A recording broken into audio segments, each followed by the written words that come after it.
understand those with whom we work in our daily lives? He is. Or Ernie. Ever try to understand another person's viewpoint, to look at things his way? What about you, Bob Stevens? Do you? You seem to be a rookie. In the next few minutes, and how you think in regard to others. Steady, boy. This is the big day. You got your acceptance speech? Whom did you think she was asking? Or were you just being big about it? Oh, look, there's nothing saying. Miss Alton could have chosen any one of us on the staff, even old Ernie here. All right, citizen. This is Ernie Davis, fighting leader of the Southwest High Banner. Me.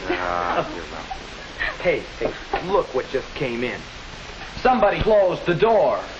Now, Bill, that isn't nice. Ben Curtis really surprised me this year. He's, well, I think he's done well on the paper. Don't you? I suppose it's a good thing for a fellow like Ben to get in on a few things. Bill's right. Ben Curtis doesn't belong here. And that corny stuff he writes. Whew. Look at that get-up he's wearing. Weird, to say the least. Well, what can you expect from his kind? As far as I can see, his folks are strictly no good. His father never held a steady job in his life. Just worked long enough to buy a bottle. And his mother. I remember when Mom used to have her come over to the house to do the cleaning.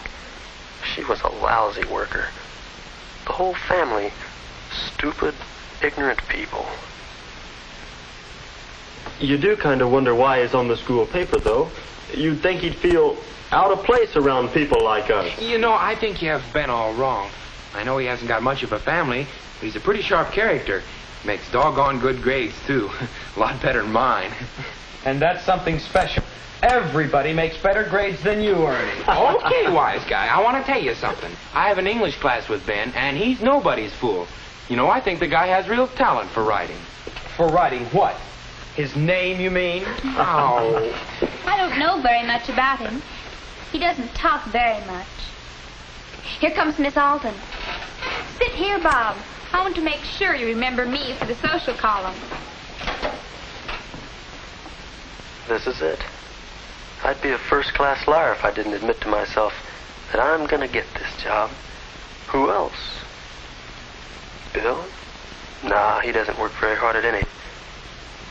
Betty? But I figure I'm the one. Everybody else thinks so, too. Good afternoon. It looks as if we have a good attendance for our press. First of all, I'd like to make a little statement concerning the selection of our new editor-in-chief.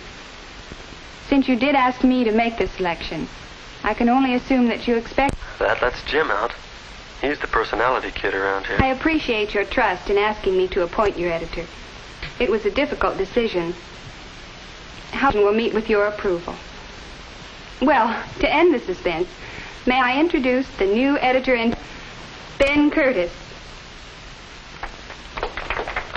Ben Curtis? What the...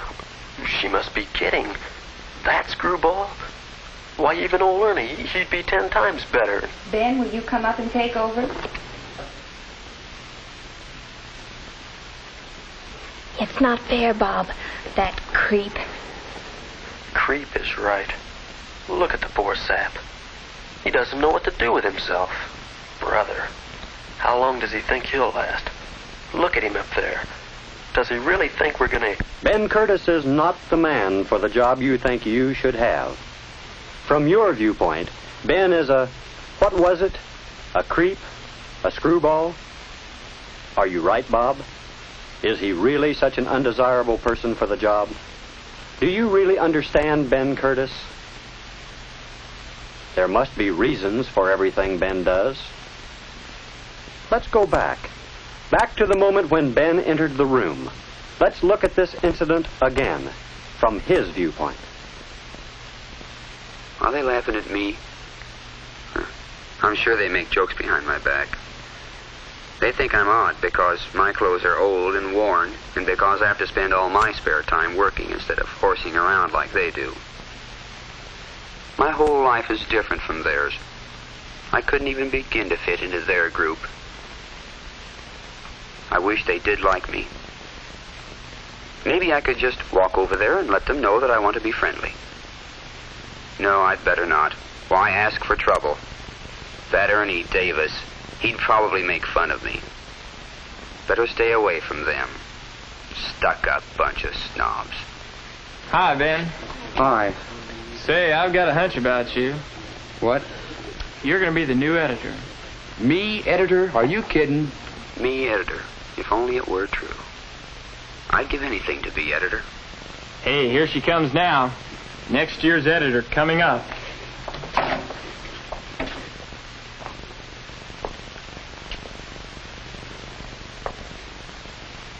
Good afternoon.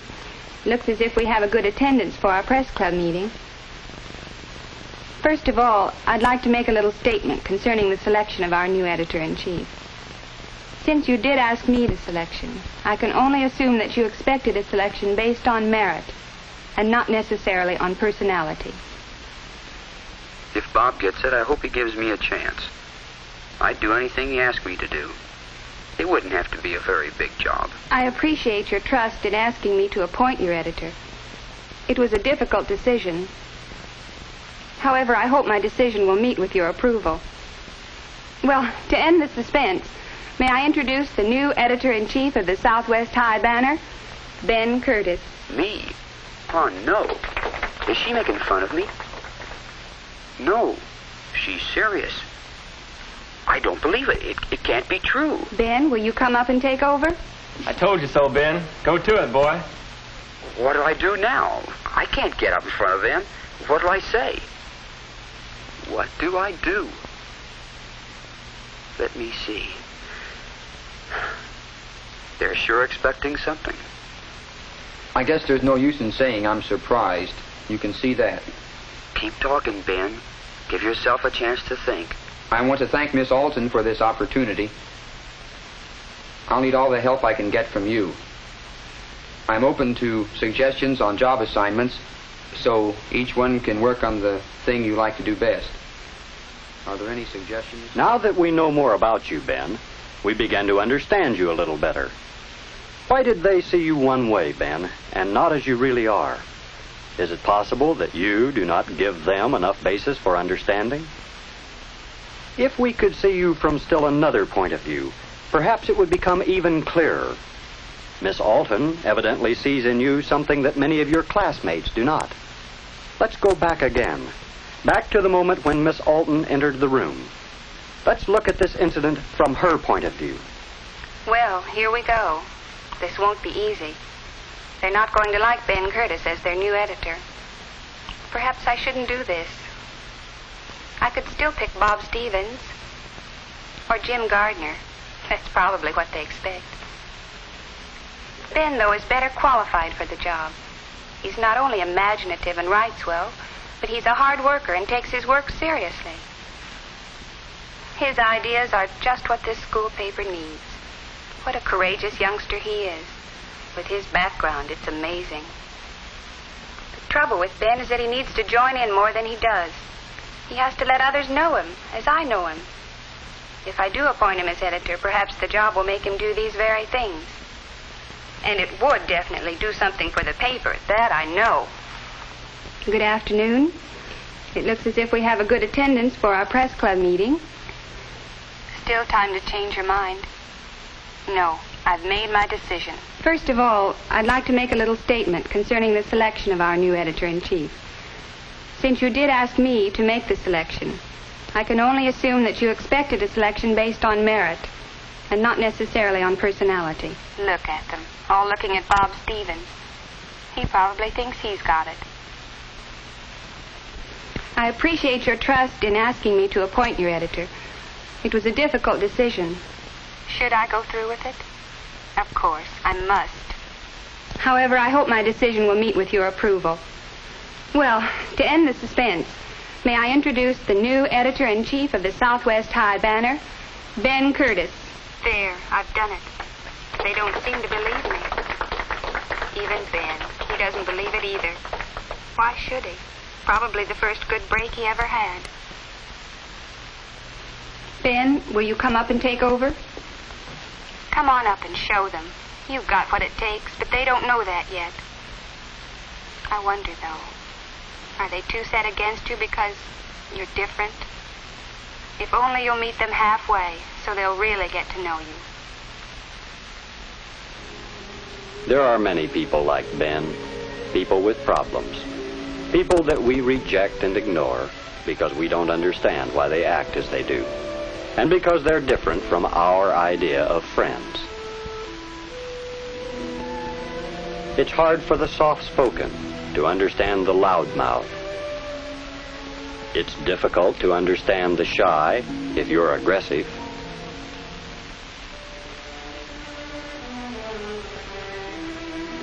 Those who are physically attractive cannot always appreciate the loneliness of those who are not. What about the viewpoint of Bob and his friends? How can they reconcile their present attitude toward Ben with the fact that he will be the new head man of the staff? What should they do? And Ben, how realistic has he been in his attitude toward the others? What should he do to increase his chances of succeeding in his new job? What about Miss Alton? Do you think she did the right thing? What do you think?